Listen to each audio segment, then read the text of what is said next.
Bismillahirrahmanirrahim. Assalamualaikum warahmatullahi wabarakatuh. Salam sejahtera untuk kita semua. Perkenalkan, nama saya Apal Parahi, Prodi Pendidikan Ekonomi semester 5, Civitas Universitas Pancasakti Bekasi. Dosen pengampu Ibu Eka Putri, SPDM PDE, dengan mata kuliah Perekonomian Indonesia. Di sini saya akan menjawab soal UAS atau ujian akhir semester ganjil. 1. Jelaskan dari pengeluaran konsumsi masyarakat dan pengeluaran pemerintah.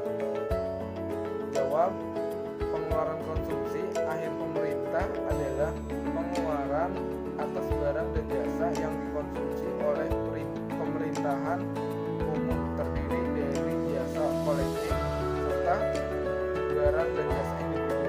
Pengeluaran konsumsi pemerintah didefinisikan sebagai jumlah seluruh pengeluaran pemerintah yang meliputi pembelian barang dan jasa atau belanja barang, pembayaran balas jasa pegawai atau belanja pegawai, dan penyusutan barang modal.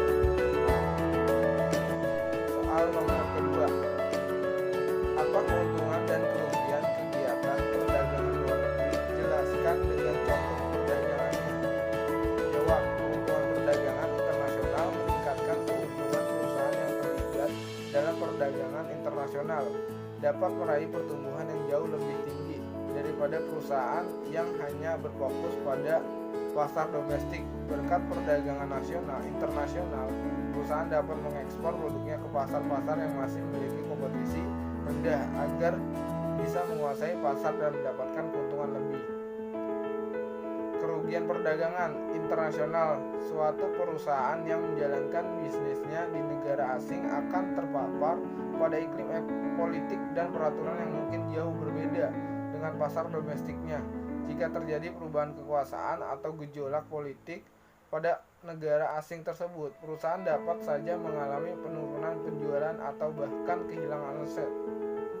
Contoh dari resiko politik adalah ketika terjadi revolusi kemerdekaan di Indonesia pada tahun 1945. Perusahaan-perusahaan Belanda diambil alih secara paksa dan dijadikan BUMN.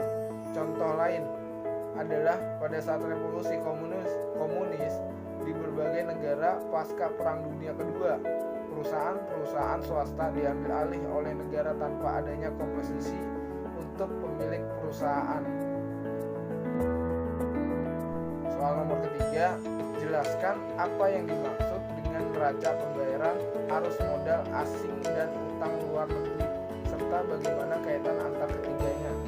Jawab, neraca pembayaran merupakan suatu catatan yang meringkas transaksi antara penduduk suatu negara